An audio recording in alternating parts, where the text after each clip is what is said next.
everybody. Thanks for joining us on this video series.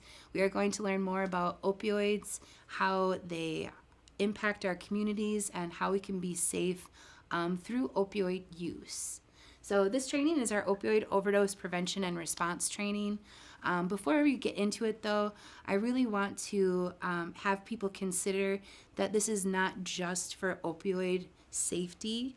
This is really for drugs and substance safety.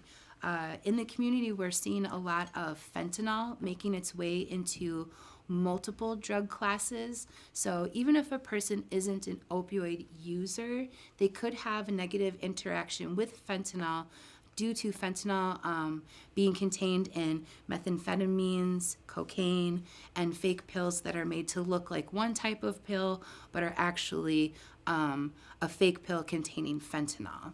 So while we learn more today, just really consider that this isn't a training just for folks who knowingly purchase opioids. This is a training for anyone who uses a substance, whether it's a pill, a powder, or a crystal form, any type of drug that is not purchased from a pharmacist or doctor directly. We are really cautioning that all of those things could contain fentanyl. So the goal of today, we are going to develop awareness around safety tips and precautions so that we are staying safe through all points of this journey, that we know how to spot an opioid overdose and how to respond to that opioid overdose with the use of Narcan. We're also going to talk about how Narcan works and really get kind of nerdy and figure out the science of how it interacts with our body when under the influence of opioids. We're also going to talk about creating a drug use safety plan. So creating a plan just to keep yourself safe no matter the circumstances that you find yourselves in. And then we're going to finish it off with some resources. This first slide is really important. This world is not always kind to every community, and some folks that are using substances are really just trying to cope with life the best that they can. Unresolved pain and trauma are the real gateway drugs. In times past when I had drug use safety classes that were taught in our schools, like in the 4th grade, we had a uniformed police officer that would come to our classrooms, and the police officer would say, drugs are bad, people who use drugs are bad, and marijuana is the gateway drug. And really I'm trying to combat that a little bit by bringing compassion and empathy to the forefront, because people are really just trying to live life the best that they can, and sometimes that's very difficult. So we know that mental health and therapy and medications can be very important, but that can be inaccessible to some folks. So if you aren't able to see a therapist due to being underinsured or being too expensive, there's something that is always accessible, and unfortunately that is drugs. So as we are going through this training, as we are knowing and loving and working with people who are using substances, let's just hold in our hearts that this individual might be self-medicating and coping with whatever unresolved pain or trauma that they are carrying inside themselves. And then language is also really important. So language can be something that deepens the stigma or the judgment that a person has. So instead of using words like drug user, we do try to use language like person who uses drugs or person who uses substances. And then instead of using the word addict or junkie, we do try to use words like person with a substance use disorder. I really try to get rid of the J word, junkie, because that does have such a negative connotation. But if a person self-identifies, I don't want to remove or disempower their ability to label themselves. But when possible, I do try to use person-centered language, something that is more kind to the person. And then also clean versus dirty. So when we're talking about harm reduction supplies or safer use supplies. Sometimes syringes get a different term placed on them. Sometimes people will say, do you have any cleans? And that will refer to a new or unused needle. And sometimes people will say, do you know where I can dispose of my dirties? And that is to say a needle that has been used. And I do try to change the language on that, new or unused, or a used needle versus clean or dirty, because this object does not become dirty simply because a person has used it. When we say that, it's like saying that it is the person that is dirty and they made the needle dirty. So when possible, we try to use language that is more empowering and more compassionate. So clean, we try to say unused. Dirty, we try to say used. All right, so just a beginning check-in. I do like to test folks' beginning knowledge of what opioids are. So opioids can refer to a huge range of things, and they can come in a lot of different forms. So a person may commonly think of prescription pain medications, heroin. These are examples of pharmaceuticals or medications that you can get from a doctor. And then heroin would be more like a street drug or a thing that you would find being sold out in the community. Now, things may have started in the doctor's office, but now it's made its way out into the streets as well. So pain medications, this would refer to Oxycontin, Vicodin, hydrocodone, codeine, fentanyl, morphine, Dilaudid. A lot of these medications have increasingly become more powerful because the jobs for these medications have become increasingly more difficult. So some of these medications are stronger because they were prescribed to a person who has cancer, could be in that late stages cancer diagnosis. So they have really unbelievable amounts of pain that those medications are trying to mask. All of these medications or drugs come in different forms. So you might commonly think of pain pills, but pain medications can come in a liquid form, liquid codeine. I know when I had jaw surgery, I was prescribed liquid codeine. There's also transdermal patches, which would be a patch that is designed to be stuck on your skin like a sticker, and then it is absorbed through your skin.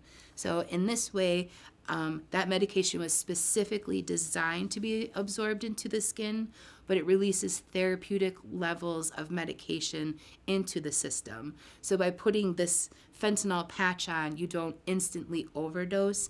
It gives you therapeutic levels of dosages over an extended amount of time.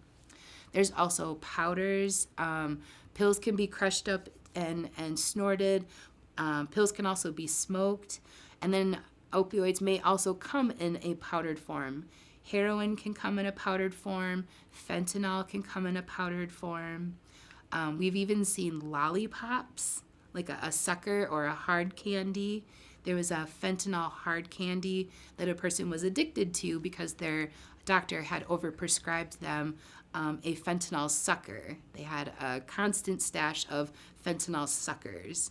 So medications can come in so many different forms, and they really find their ways out into the community. So folks that are no longer going to the doctor for a prescription, they're now able to buy it in the street. So this is just to illustrate the different levels of potencies among substances. So you can see on the left, there's a vial of heroin.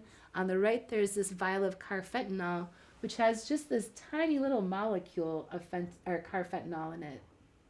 Fentanyl is the one in the middle there, and we are seeing a lot of that in the communities. Again, people that aren't even intentionally purchasing fentanyl, but it is showing up in the supply that they bought. Heroin, that could more or less be something that causes a person to overdose. It really depends on the individual's tolerance. So if a person has been using that same amount of heroin over time, their body develops a tolerance to it. So what would have had a greater effect in the beginning no longer has as great of an effect over time, because your body develops a tolerance to what that substance is, which means you would need to use more to have that same effect you did in the beginning. So this could be an amount of heroin that could cause a person to overdose. It might not, depending on their tolerance. But then also the time or the year or the seller of that heroin has an impact as well.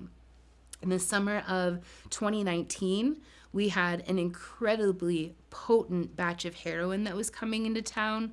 So people that knew this is the amount that I have to use, that's the amount that gets me safely high. They were overdosing left and right because they were using the amount that they thought they could tolerate, but it was way more potent than what they were used to, so it was causing them to overdose. Even if it was the same amount, it was too much for their system because the potency was greater. And then I should mention, in the intro, I did talk a little bit about unintentional opioid users, and I just want to go a little bit deeper on that. So an unintentional opioid user could be somebody that when they go out to purchase a substance, they're looking for something other than opioid. A person might want a stimulant, so methamphetamines, cocaine. They might want to do benzodiazepines, so those are usually anti-anxiety pills like Xanax. All of those things we are finding have been testing positive for fentanyl. So even though the person isn't knowingly purchasing an opioid, the substance they did purchase was contaminated with the fentanyl. So this pill here is actually a fake pill. You can buy fake pill presses on Amazon, on eBay, where people just have this pill press and they'll put a filler, like baby laxative is usually used as a bonding or a filler agent, but they're able to put a bunch of baby laxative, a white powder, and then they put a little bit of fentanyl in there and then press it to look like a fake pill. So this one here is a fake pill. The person who purchased it, they were going to purchase an opioid. This is supposed to be an Oxycontin, a 30 milligram Oxycontin. But the person who purchased it said, this doesn't look right. Normally the M that you can see in the square, normally it's printed into the pill, not printed on it with the white ink. So they said that's the first red flag. The second red flag is that it's a little off-centered. So people are really good at making fakes, but sometimes there's little indicators that can tell you this doesn't quite sit right. So this person had a good relationship with their drug counselor. Her name is Stephanie Devitt. She actually used to work at Valhalla Place. Now she works at STS. But this person had a good relationship with Steph, and they brought the pill to her and they said, let's test this for fentanyl. So if you look really close, there's just a teeny tiny amount that is scraped off of the pill, and that's all that they needed to test it for the presence of fentanyl, and it came back positive for fentanyl. So even though this person knowingly was going to be purchasing an opioid, they were not purchasing fentanyl. So it's important when we can to test substances for the presence of fentanyl. There are these things called fentanyl test strips. So it makes it really easy to have a safer, more knowledgeable experience. And we can talk more about those as well. So just be really careful, even if you are not somebody who knowingly purchases opioids, even if that isn't your drug of choice, it is still a good idea to have a Narcan kit on hand, simply because the chances of the substance you're purchasing containing fentanyl, it's just so high these days that we really encourage everybody to carry Narcan with them. So we're going to get into some know your rights information. I feel like this is important because sometimes when people are engaging in activities that are not exactly legal, they may think that they lose their rights, and that's just not true. This first one, Steve's Law, was created by Lexi Reed, who is the founder of Steve Rumler Hope Network. Steve Rumler is a person who died very preventable death, but he died of an opioid overdose. Steve Rumler was somebody who had chronic pain from a back injury that it happened while he was at work. So he had this really real chronic pain that he was getting pharmaceuticals prescribed to him by his doctor. So his doctor was actually the first person who got him addicted to opioids. Because at one point in America, they were really over-prescribing people pain medications. So Steve Rumler got addicted to pain pills, treating his very real chronic pain, but only treating it through pills. So eventually when they slapped all of the doctors on the wrist and said, you can't be over-prescribing people anymore, Steve Rumler's doctor withdrew all of those medications. So now he was a person with very real chronic pain who is also now addicted to opioids. So as he did not have his prescription of pain meds, he went and purchased heroin with a friend, again, because he was a person in pain, and he overdosed. He overdosed from the heroin that he and his friend were using. His friend left him behind because his friend thought he was going to get in trouble by being with someone who was overdosing. So Steve died. And from that, his fiance, Lexi, took on a whole mission of advocacy, created Steve Rumler Hope Network, and lobbied to create this law, Steve's Law. So Steve's Law says, don't run, call 911. If you are with another individual who is overdosing, Steve's Law will grant limited immunity to you and the person who is overdosing for up to 3 grams of substances that are there on the scene and for paraphernalia. So if you're freaked out because there's drugs present and you don't want to get in trouble from the police, it's okay because Steve's Law will protect you for up to 3 grams. If you have a warrant for your arrest, or if you're on probation and some of your probation standards state that you have to stay out of trouble and abstain from drugs and alcohol, then Steve's Law might not work for you because it does not cover warrants and it will not cover your probationary guidelines if you're breaking them. I can say that at one point of my life, I did utilize Steve's Law. Myself and my fiance, we were getting high together and he overdosed. In the moment, I knew nothing about Steve's Law. In the moment, I had a lot of ignorance. I knew that I liked drugs and I knew that I trusted my fiance and I didn't question a lot. So in the moment when he overdosed, I did call 911. I told them that there were drugs there, that he was overdosing, and that I needed help.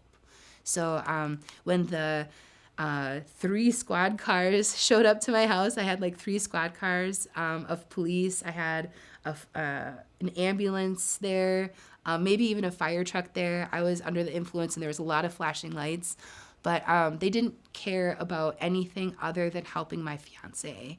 So even though there were way more than 3 grams of substances there at the scene, all they cared about was providing medical attention to my fiance. So if you do call 911 and you are from a community that has had a negative experience with law enforcement, I know in the city of Minneapolis, we have had our Black and Brown communities have been deeply impacted by disproportionate police violence. So I do not say call 911 lightly. You can call 911 in a way that decreases the likelihood of police showing up. So if you state that this is a medical emergency and that the person is non-responsive, you will trigger a medical response and you will decrease the likelihood of police showing up for that call.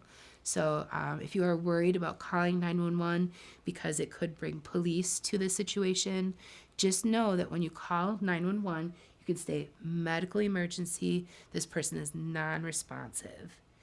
And by omitting that there are drugs and by omitting that there is an overdose, you are in no way harming the individual that needs that help, because the paramedics, when they arrive, they will still have Narcan, they'll have all of the tools and all of the things necessary to help the person that's overdosing. So by omitting that, you're not damaging their ability to help and to serve. You're really just decreasing the likelihood of police showing up. So in the moment, don't run, call 911. Steve's Law will provide limited immunity for you and the person who is overdosing. There's also the Good Samaritan Law. So we are going to use 2 different kinds of Narcan when we are helping that person out. But one of these types of Narcan does include a syringe, and you will have to puncture the person's skin to deliver that dose of Narcan. So with the Good Samaritan Law, this just states that if you, in good faith, are responding to a person who is unconscious, incapacitated, and you need to save their life in the way that you know best how to do, Good Samaritan Law will protect you once you revive that person, once you save that person's life. They can't come back and say, I'm going to sue you because you gave me a needle stick in my arm. Good Samaritan Law protects you because in that moment, what you had to do to save that person's life was to administer a dose of Narcan. So by Good Samaritan Law, you are protected because this was the life-saving measures that you had to take. There's also the Minnesota Pharmacy Syringe Access Initiative. It's a mouthful, but this just states that you can go into any participating pharmacy, whether that's CVS or Walgreens, and you have the right to purchase a 10-pack of syringes without needing a prescription. You would have to go to the pharmacy counter. It's not something they just have like in the aisles at Walgreens. So you do have to go to the pharmacy counter, but you can let them know that you are just in need of a 10-pack of syringes. You could even say it's for your diabetic cat or for your diabetes in case you have any anxiety or you feel nervous about requesting syringes due to judgment. You can make up a little fib and say that it's for your diabetes or your diabetic cat, and they will sell it to you. You don't have to have a prescription, and a 10-pack of syringes should cost about $2.50 or less. And then just so we know, as we're walking through the world and having these harm reduction tools on us, it's important to know what is legal and what isn't legal. So as of July 1st, 2021, fentanyl test strips became legal to buy, legal to carry. I can give these out to people and I wouldn't get in trouble because this is now seen as a tool in our safer use toolkit. This is no longer seen as paraphernalia. And then for syringes, so really it depends on the condition that they are in. This right now, this would be 100% legal and okay to carry. The moment that I take it out of the wrapper, that is when the legality changes. A syringe out of the wrapper can be considered paraphernalia. So even if I haven't used it, the fact that I have a syringe out of the wrapper could be considered paraphernalia.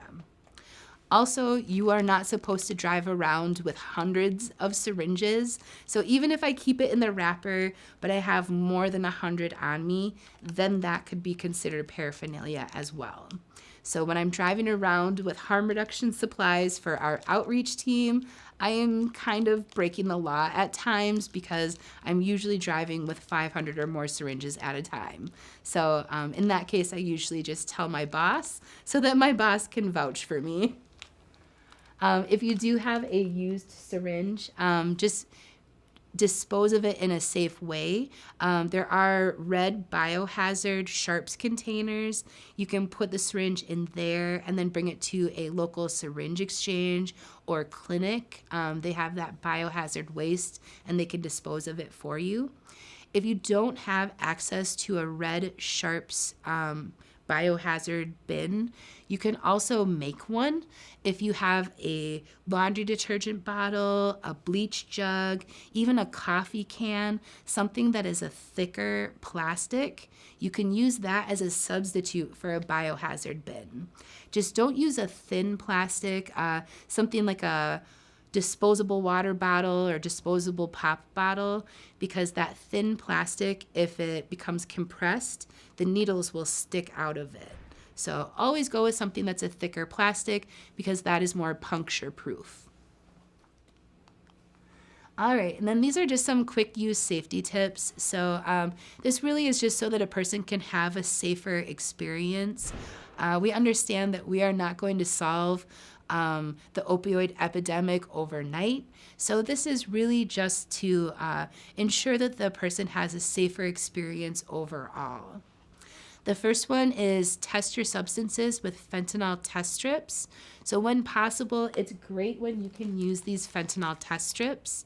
It really is just a dipstick that you dip into the substance, and it will tell you whether there is fentanyl in it or not. If you don't have access to these, and these are fairly readily available, if you connect with Steve Remler Hope Network, they are giving these away for free, as well as Southside Harm Reduction Services. They also give these away for free. And you can buy them online. I think they're about $1 to $1.50 a piece. If you can't use a fentanyl test strip, just proceed as though the substance that you purchased and are consuming might contain fentanyl. And then if you don't have those fentanyl test strips, we do encourage people to start low and go slow. So the next point here, start low, go slow. It just means use a smaller amount of the substance so you can gauge what your tolerance is, and then consume it in a way that it absorbs more slowly into your system. So if you are someone who injects your substances or injects your drugs, try tasting it or swallowing it, or you can even try smoking it instead of jumping into injecting it right away. By saying start low, go slow, it's kind of like a taste test, which just allows you to gauge, how does my body react to this? Because every time you are getting a new substance, you really should be trying it out and just gauging your tolerance, because you could know how much you are supposed to use to get therapeutically and safely high, but the potency could have changed. So you could trust the person that you're purchasing from, but they could have purchased from somebody else, or the person that they purchased from who purchases from, they could have purchased it from somebody else. So every time you buy a new amount, test your tolerance first to see how your body reacts to it. And then don't mix drugs. Some folks really like to mix their substances, whether it is drinking some alcohol with pain medications, whether it's smoking marijuana with pain medications, or maybe it's mixing medications like opioids or pain medications. Some people like to mix those with anti-anxiety or benzodiazepine medications, because the combined effect of the two is greater than if you were to take each substance individually. We really, even though this is something that people like to do, we really caution and encourage people to start with lesser amounts of each individual substance to really just test your reaction before using greater amounts of those substances. Because not only can certain things not mix well together, if you're mixing opioids like the pain pills and benzodiazepines like Xanax or Ativan, things that help with anxiety, those are two respiratory depressants.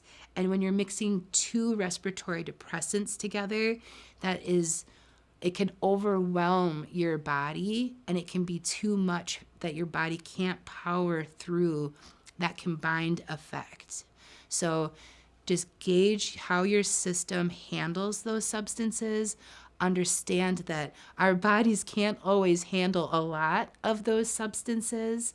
But additionally, having two substances increases the chance that fentanyl can be consumed at the time, because each of those substances on their own has a risk of containing fentanyl. Always carry Narcan. So this one's pretty easy. Everybody should carry Narcan. I really believe everybody should carry Narcan. Whether you use substances yourself, whether you know and love someone who uses substances, or if you're just a human being walking through this world, everybody should carry Narcan. Narcan is a gift. It is a gesture of love. It is my way to say, I want to see you again in this world. This medicine could save your life, and I want you to be alive. So by giving Narcan to someone, it is like saying, I want to keep seeing you around. Narcan is love. It is a life-saving medicine. Everybody should have it. And then the next one, don't use alone. So when a person is overdosing, brain damage can start after 5 to 6 minutes without oxygen. So when we say don't lock the door if you're using alone, it's really just because we want to cut down on that response time. If someone has to get through a door to get to you, that's precious minutes and seconds that it's going to take away from their when they do find you to be able to revive you. So if you are using alone, a person who's using alone cannot Narcan themselves. You need to have somebody there to help you out. So if you're using alone, don't lock the door. We need to be able to find you. We need to be able to revive you. Don't lock that door. And then the last one there, call 911, again stating this is a medical emergency. This person is non-responsive. All right, so I also like to test people's beginning knowledge of what Narcan is. I think Narcan is really cool. That's why I have my shirt. Narcan is so cool. Narcan is a life-saving medicine. That's all it is. It's just a medicine. It is something that you don't have to have a prescription for. It's not a scheduled drug, so it's not a narcotic. It's not habit forming.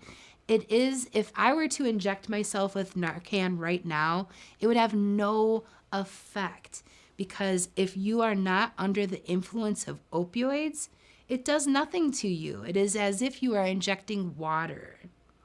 That is also to say that you can't ever hurt somebody from Narcan. You can never give somebody too much Narcan. You could never give somebody Narcan to where it would hurt a baby. Like if a person was pregnant or breastfeeding, Narcan is safe for that baby that's in the body. It's safe for that baby that's out of the body. You cannot hurt somebody from Narcan. You really could only ever give somebody too little of Narcan. So you can never overdose somebody on Narcan. If someone is taking medications and you're afraid of having a negative interaction with their medications, you don't have to worry about that either. Narcan will not hurt mood stabilizers. It will not hurt heart medication. It will not hurt blood thinners. The only medication that Narcan would impact is a pain relief medication. If it is an opioid, then it will be impacted by the administration of Narcan. Narcan can put a person into immediate withdrawals, so that can be unpleasant, but you will at least be saving that person. You will be reviving them so that they can continue breathing and can continue living. So even though they would have that immediate experience of the withdrawals, at least they are still alive. And then just for some quick storage tips, so Narcan does have an expiration date. Like this will expire on October 2024. But we have had people use Narcan that was 3 years past its expiration date, and it still revived the person. So yes, there is an expiration date, But if all you had was expired Narcan, use it. Expired Narcan still saves lives. If you forgot this, like if it fell out of your backpack or fell out of your purse and you just forgot it outside for an entire Minnesota winter and an entire Minnesota summer, so you froze it, you maybe boiled it, because some of our summer days can be kind of hot, the Narcan would still be okay. You can boil this, you can freeze this. As long as it returns to a liquid state, you can still use the Narcan. It is an incredibly resilient medication. So if you forget it outside, don't throw it away. As long as it is liquid and not frozen, you can still use it. It is an incredible medicine. I love it. I think it's the coolest. All right, so effects of opioids on the respiratory system. So when a person consumes opioids, it goes to their brainstem. This is the part of the brain that controls all of that involuntary body function. So I don't have to think about breathing because my brainstem is taking care of all of that for me. Our opioid receptors are also stored in the brainstem. So when we consume opioids, they go to those opioid receptors and they cause respiratory depression. As the respiratory depression sets in, we have shallow breathing.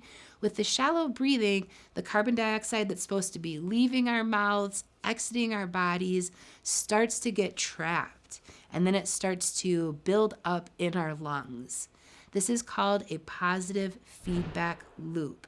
And it's kind of a double whammy because we have that respiratory depression, but now we have that building carbon dioxide, which creates chest pressure or respiratory pressure. So it's respiratory depression, respiratory pressure, and all of this just makes it even more harder to get oxygen into our bodies. So as our bodies start to lose that oxygen, as our bodies don't have the oxygen-rich blood flowing through it in the same way, that is when we start to see systemic organ failure. Because if our organs don't have oxygen-rich blood, they can't do the jobs they need to do. So when you consume opioids, they do impact our respiratory systems.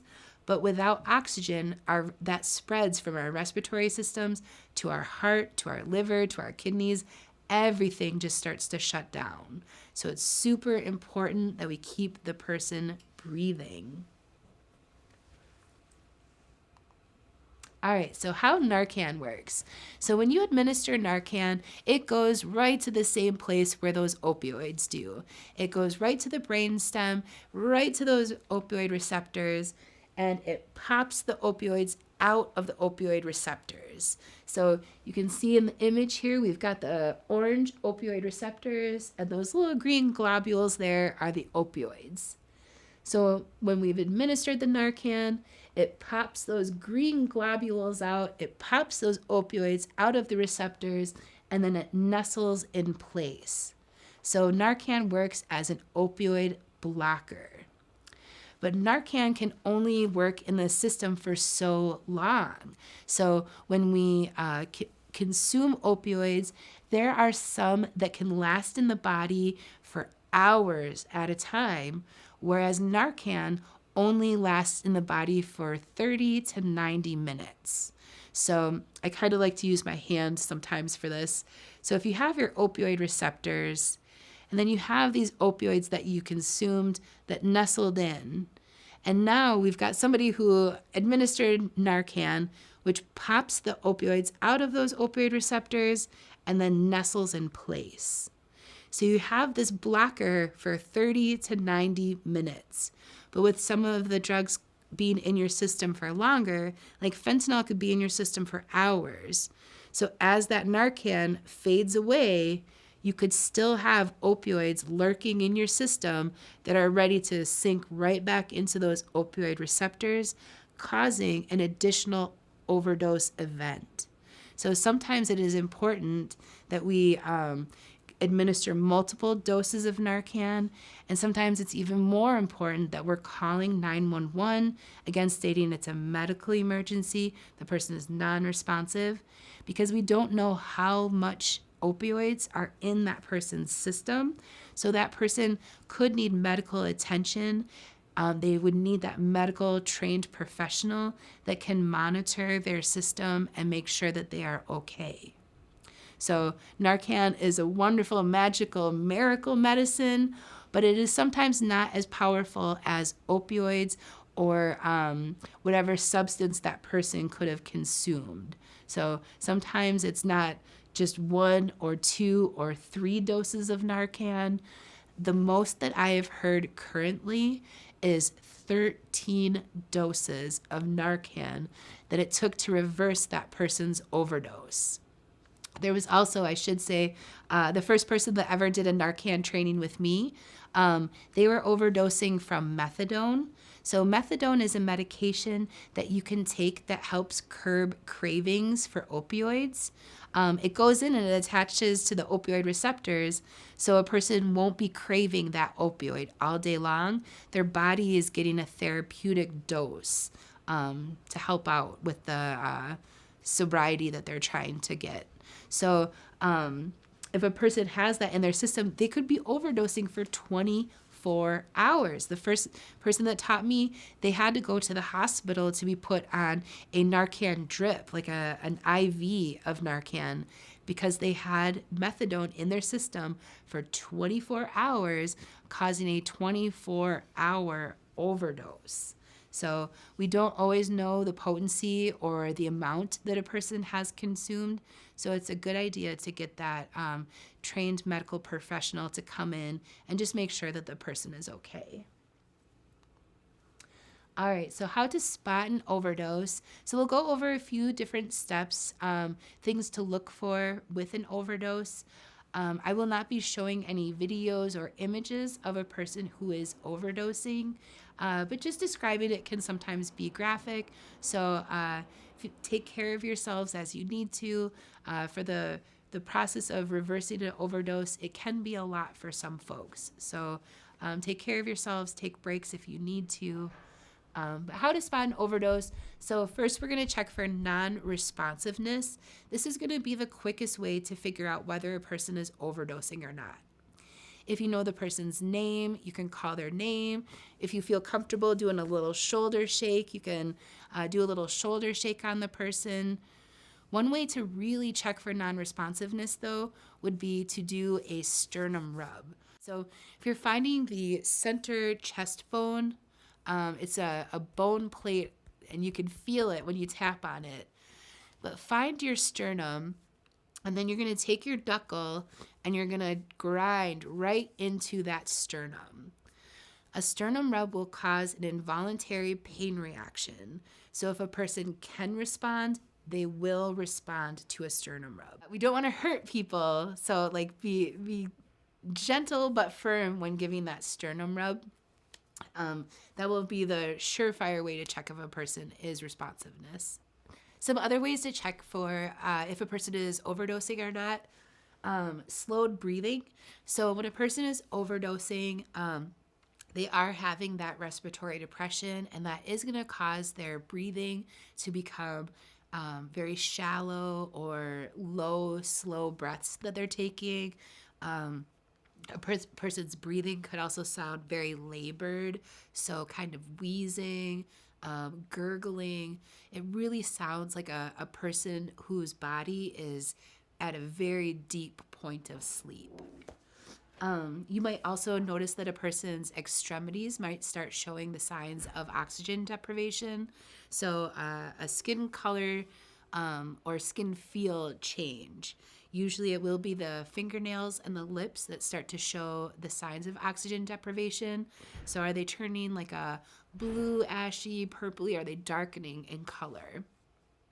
Also, if a person has consumed a substance, if they have swallowed that substance, sometimes our body goes into self-preservation mode, and it might force us to vomit. So also beware that a person could vomit, so we want to make sure they're on their side if they look as though they might vomit. Pinpointed pupils is another thing to look for. When you have consumed opioids, the black part of your eye, the pupil, becomes greatly restricted. So if a person has consumed opioids, you could check their eyeball to see if their pupil has gotten smaller in size. And then just some things to note. So it could be really hard to check for a person's pupil. First, you would have to like pry open their eye, which is uncomfortable for everybody involved. But if you have a really, really dark eye color, you might not see that pupil as easily as if it were someone who had bright blue or green eyes. Also, not everybody's skin tone will show the signs of oxygen deprivation in the same way. You kind of have to know a person to make that judgment call. It could be somebody who has been outside in the city of Minneapolis and St. Paul. We have a lot of folks that stay outside, unfortunately, because we don't have enough homeless shelters. So it could be one of our community members that is outside for an extended amount of time. So their skin is going to be cold, and it might be blotchy because our circulation slows down when we have extreme cold. Person could have a underlying medical condition too, which that could also change their skin feel and appearance. So you kind of have to know a person's baseline to really be judging any skin changes to the color and feel. The main thing is really to consider, is this person non-responsive, and do they respond to that sternum rub? I should also say that responsiveness is not just making a noise. Our bodies at rest can sometimes be noisy. I know sometimes when I'm falling asleep, I might have a noisy breath that escapes me, and it sounds like a little moan or a little groan, but it's just a noisy breath that came out. A person who is overdosing, they could still make a moan or a groan. It's just their bodies the muscles are very relaxed, and sometimes they might have a noisy moan or groan. So when you're checking for responsiveness, make sure that you have the person with their eyes open. Make sure they say something to you. Whether it's repeating their name, saying, yes, I'm okay, or no, get away from me.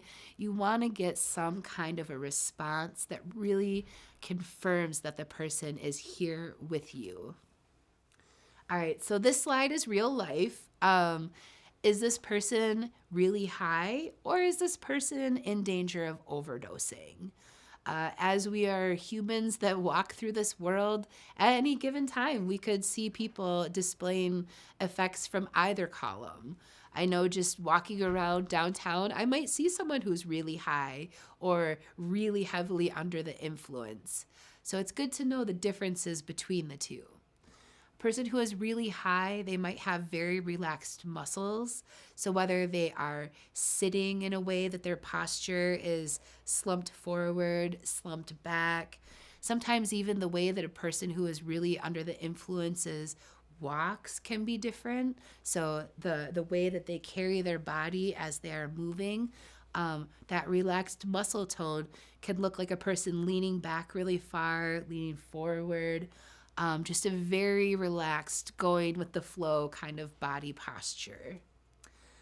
They could have a slowed speech, but take into consideration that a person could have a pre-existing medical condition or a different pattern of speech that could impact the slowed or slurred speech pattern. So a person could be under the influence that it could sound like a slowed or slurred speech, but they could also have a medical condition. Don't be too judgy. They could also look very sleepy. Someone who's heavily under the influence could have eyes that are barely open, eyes that roll back sometimes. They will still be responsive to stimulation. So even if they are sleepy, even if they are starting to nod out, if a person who is nodding out but still responsive hears like a door slam shut, hears someone shouting, their head will jerk back up. They'll come back and they'll be alert relatively again. If the person is overdosing, they're not just sleepy looking, they're not just nodding out, they're completely falling out. So if a person was overdosing and they're slumping forward in their chair, if there's a door that slams, they're not picking their head up. Like they are nodding out and they're all the way out. They're no longer responding to any stimulation. They could have a labored breathing sound. So whether that's a deep snoring, kind of a gurgling, just a really heavy breathing sound. They could also have that color change or skin feel change, whether it's bluish tinge or darkening to where it looks like the oxygen deprivation is starting to express itself in the extremities.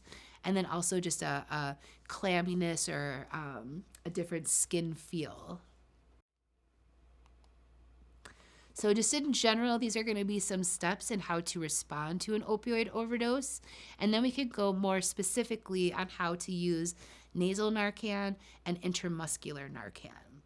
But just in general, we want to assess the situation to see whether that person is overdosing. So we can do that quick sternum rub to check for non-responsiveness. And then we also want to assess the scene to see if it's safe for us to respond. Where is this person that we are responding to? Is it as we are walking through a park? Do we need to maintain the scene to be able to respond to this person? Is it near traffic and we need to pull the person back on the sidewalk so that there are no incoming obstacles or vehicles that would endanger both the person overdosing and the respondent? So assess the situation, make sure that it is safe for you and the individual that you're responding to. Once we know that an overdose is occurring, we are going to start rescue breath right away. It's so important that we maintain this person's breathing. Today is February 21st, 2022. So yes, we are in the middle of a pandemic. If you are coming across somebody in the community and you don't know their COVID status, their vaccination status, I won't judge if you don't feel comfortable putting your mouth on a stranger's mouth. A lot of the Narcan kits do come with a face shield. This is a one-way barrier, but this is not COVID proof. This would be on a good day prevent you from maybe getting a cold sore or a cough from that person, but this is not COVID proof. So in this day and age, it is even more imperative to call 911 because that medical professional can bring a BVM. It's a bag valve mask. It's a ventilator bag that safely allows the respondent to breathe for the individual who is down. So if you don't feel comfortable doing rescue breaths, I'm not going to judge you. I'm not going to shame you, but really call 911 stating that it's a medical emergency and the person is non-responsive, because then that medical responder can safely breathe for that person for you. So start rescue breaths if you feel comfortable. If you don't feel comfortable, it's okay. Move on to call 911. Telling the operator that the person is non-responsive and that they have a medical emergency, and then you're going to administer your first dose of Narcan. Again, we'll get into specifics with the next few slides. After you had administered that first dose of Narcan, you will continue doing rescue breaths. After 2 to 3 minutes, if that person has not had a change in their condition, administer a second dose of Narcan. And you're basically going to be flip-flopping between rescue breaths, Narcan, waiting 2 to 3 minutes. Rescue breath, Narcan, waiting 2 to 3 minutes. It could take 2 doses. It could take 3 doses. It could take 6 doses of Narcan to reverse this person's overdose. So until that person revives or until help arrives, you're just going back and forth. Rescue breaths, Narcan, wait 2 to 3 minutes to see if they revive. Rescue breaths, Narcan, wait 2 to 3 minutes until that person revives. So why rescue breaths? I did mention earlier that brain damage can start after 5 to 6 minutes without oxygen. So it's super important that we get this person breathing right away. Narcan will help with kicking out the opioids from the opioid receptors, but you still need to have oxygen. You still need to have those rescue breaths because you need your blood circulation to continue moving at a good pace. Because when you administer Narcan, your blood becomes like the highway to bring that medicine to the opioid receptors. So if you don't do the rescue breaths, that person's circulation will be slowed down. And in that event, it could take that full 2 to 3 minutes before you notice a change in that person's condition. So it's okay if you don't do rescue breaths. Doing administered Narcan is better than nothing. But if you're not doing rescue breaths, just understand that that person's blood circulation will be a little slow. So it could take that 2 to 3 minutes of that reaction time for the dose to really take effect. And then I also, I used to think that you had to do full CPR with the chest compressions, like not just the rescue breaths. But with an opioid overdose, it's actually not the heart that is encumbered, it is the lungs. So as long as we keep the person breathing, the heart is going to do what it needs to do. It just needs to have that oxygen-rich blood in the body to continue doing its job. So as long as we keep them breathing, it's okay. You don't have to do chest compressions. You just have to do the rescue breaths. Okay, so just to review some steps in how to do rescue breaths, you'll want to get the person onto their back and then supporting their head by placing a hand under the chin and a head across the forehead. Just gently tilt the person's head all the way back because you want to have a good unobstructed airway. So tilt the person's head back and then with your fingers, pinch the person's nostrils shut and then form a tight seal around your mouth or around their mouth with your mouth, taking a nice deep breath and then gently exhaling that into the person's mouth. A cool way to check to see if you're doing it correct is that you will see the person's chest rise and fall with your breath. If you don't notice a subtle change or that subtle rising and falling with your breath, just make sure that you don't have an obstructed airway. So make sure the person's head is tilted back far enough. And then you might want to open the person's mouth just to make sure there isn't some kind of object in their mouth blocking their airway. So, yep, it's kind of cool actually when you see a person's chest rise and fall with your own breath because you can see the life that you are giving them.